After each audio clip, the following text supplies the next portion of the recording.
All right, let's go ahead and begin. Thank you, everybody, for joining us to talk about Texas Senate Bill 1893 today. We at Lightspeed have had a theme going with compliance in these House and Senate bills across a lot of different states and have found that short, informative webinars are a great way to get information across. So, our goal is to really quickly share some information about what you need to know and what Lightspeed is doing to help you. Legal disclaimer before we get into all of that. I'm Amy Bennett. I'm the Chief of Staff at Lightspeed. With me here is Rob Chambers, our Vice President of Product. We're not lawyers. We talk to lawyers, we talk to districts, we get all the information that we can to guide our product strategy around compliance and our marketing and messaging and helpful information around compliance. But we're not lawyers, and we recommend that you consult with them as needed. Lightspeed is in Texas. We don't just help with all of your compliance. We're right here, right, Rob? Yeah, as Amy said, this is home for us. I mean, I'm based here in the Austin area, as is our headquarters and many other parts of the team. So certainly, anything that affects Texas districts is a priority for us. Many of us have family and kids in Texas schools, and we want to do everything we can to help you meet these requirements in as easily and effortlessly as possible. It's shown on the slide, over 230 Texas districts, 2 million students in Texas protected by our solutions. So this is certainly a priority when things like this come up to ensure we're helping those in our home. That's right. And it really is a trend. We're seeing regulations coming out about student data privacy, about accessibility, about blocking risky apps to protect students, more and more things that are affecting those customers in Texas and around the country.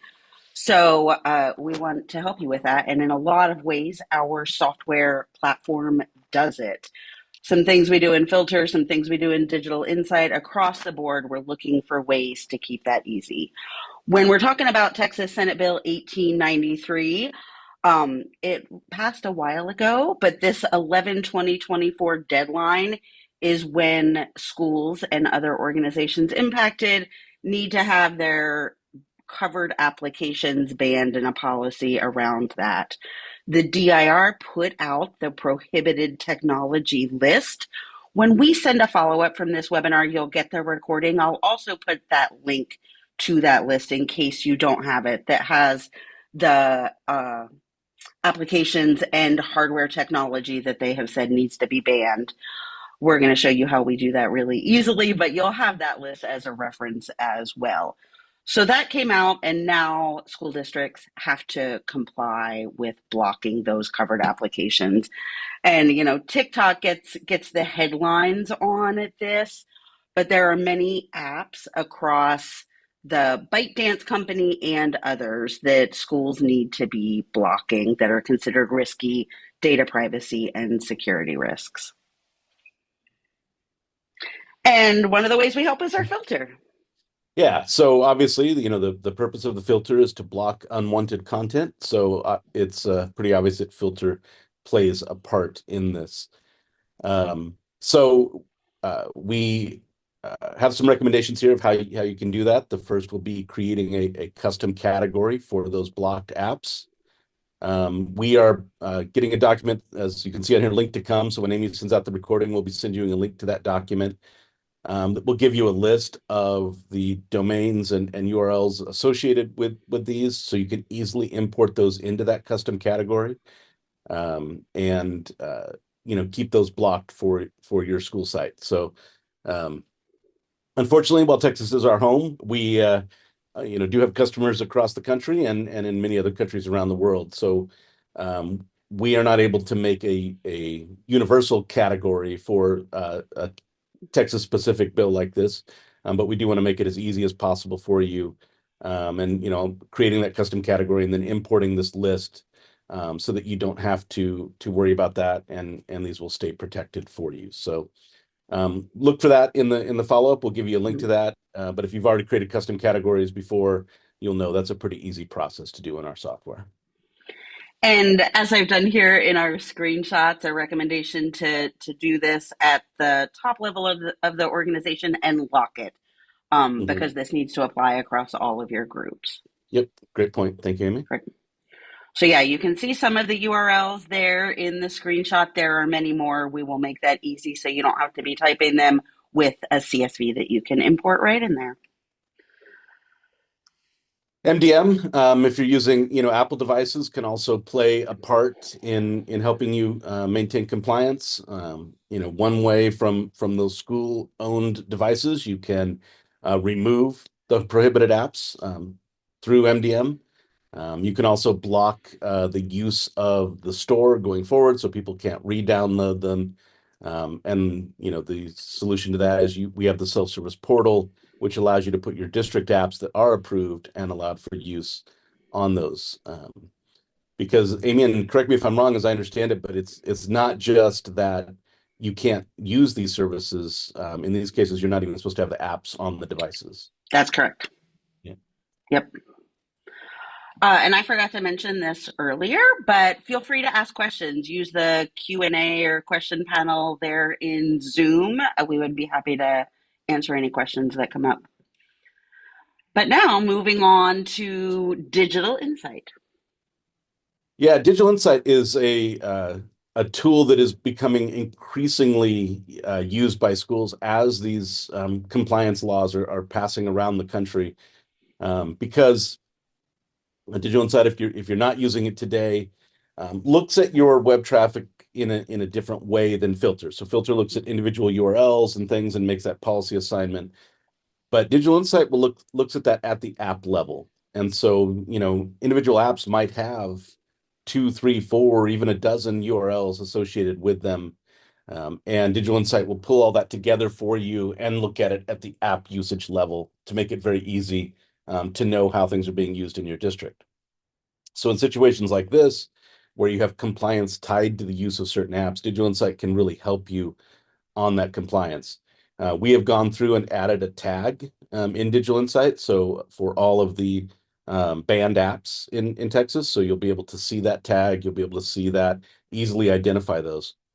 Additionally, if you have Digital Insight and Filter, you don't even need to take that step of creating that custom category because there's an integration between the two products that if you mark an app as unapproved in Digital Insight, it will um, automatically move that into a category on the filter that you can block. So if you have the both, you'll see that blocked or that banned or unwanted apps category in your filter.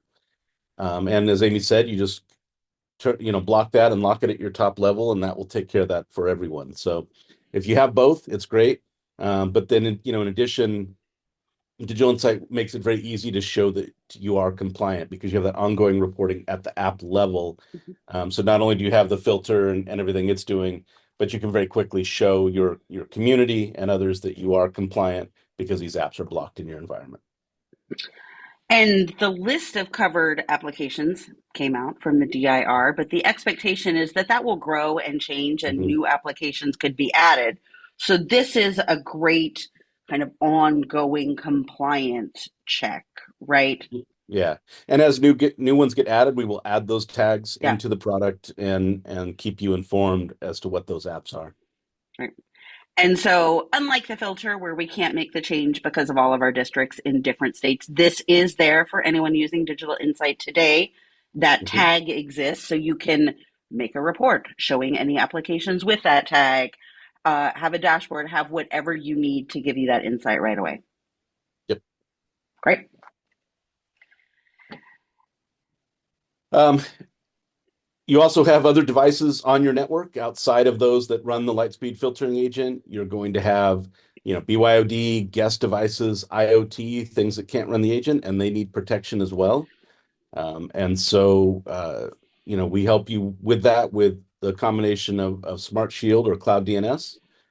So if you're not aware of those solutions, we just kind of want to make sure to remind you of them, that these are part of your filtering solution. They're included with your filtering solution, and they give you that capability to extend that protection throughout your entire network, even for guest devices or unmanaged devices that are on your network, and maintain that compliance. Yeah, which is a requirement of Senate Bill 1893, not just that these apps aren't running on district owned devices, but that they're not on district networks either. So making sure you're covering your Wi Fi and anything that students might be using with their iPhones or their personal devices as well.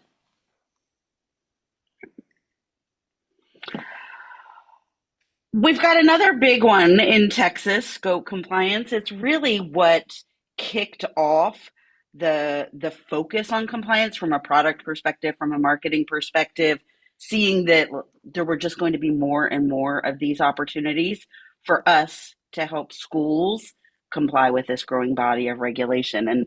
And scope was a big one. Rob, kind of all those same products you just talked about that apply to 1893 apply here as well, right? Absolutely. It again, you block what you need to. You have the reporting in Digital Insight to, let you know how those things are being used and or not being used appropriately. Um, you give parents through the parent portal and filter the ability to kind of manage the digital services outside of schools. So all of those do apply to this, and I think 2024 has been a significant year in new laws around Mm-hmm. compliance. This is um, it just they continue to build. I know we're focused on Texas here, but Colorado's had compliance laws, Ohio's had compliance laws, Texas has had compliance laws. And we expect to see more as more and more technology is being used in schools. And more and more protections need to be in place for our students, to ensure that their data, their use of the internet, and all of that is protected. So we expect to see more of these. It is something that we are continually monitoring and making sure that we're doing what we can, such as adding those tags to Digital Insight and providing the capabilities to how to block those and make that as easy for all of our customers as we can. So yeah, compliance has been, it's something we always pay attention to, and it's always been part of our methodology and how we think about software. But this year has seen a significant increase in states requiring additional layers of compliance over what we've seen in the past. And student data privacy really being one of the top themes Mhm. across all of those states. And Digital Insight can give a whole lot of information about how apps are meeting data privacy requirements too.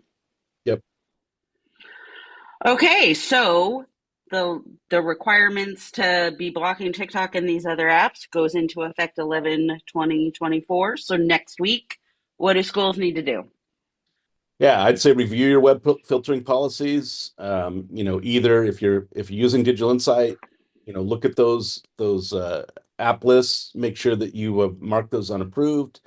And if you have that filter integration going, again, you'll be in good place.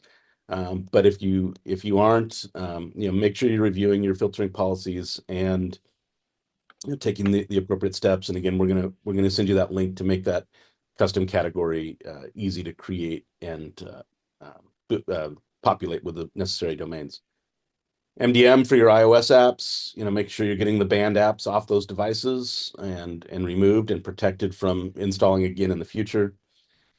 And if you haven't implemented Smart Shield or Cloud DNS for your Wi-Fi network, your guest network, that would be something to get started on. It's actually a pretty fast install. It's a virtual appliance, and it configures very quickly, ties in with your existing policies, so it doesn't require significant um, change to how you're doing things today in order to implement that. So that's all things that can be done easily within that timeline, and our team is here to help you. Kind of already talked about step two here. We'll get you that list. Go ahead and download that and put that into the custom category as needed. And if Digital Insight is something that interests you and would help you with the reporting and the compliance needs, let us know, and we're happy to show you that product as well. Yep, great. For clarity on what you can expect after this, I will send an email that has a link to the recording from today and the slides from today and that list of covered applications from the DIR and a link to our help documentation with the CSV that you should upload. So all of those things coming to you later today. We're here, as always, to help school districts do what they need to do today in Texas. That is 1893 compliance. Whatever the next thing is, we're here to help with that as well. So if you have questions, feel free to put them into the question box now. If you don't, expect that information to come. And as questions come up, we're here to help as well. You've gotten a lot of emails bringing you here today from me. You can always respond to that, and I'll get you the help you need, or reach out to your success manager, whoever it is, and we'll help you get this 1893 compliance covered or anything else. No questions coming in. You must have really covered everything, Mm. Rob. Great teamwork on that. Thank you, Yeah, Amy. awesome. Well, thank you, everybody. You'll get an email later today, and we appreciate your time this morning. And we'll talk to you soon. All right. Bye.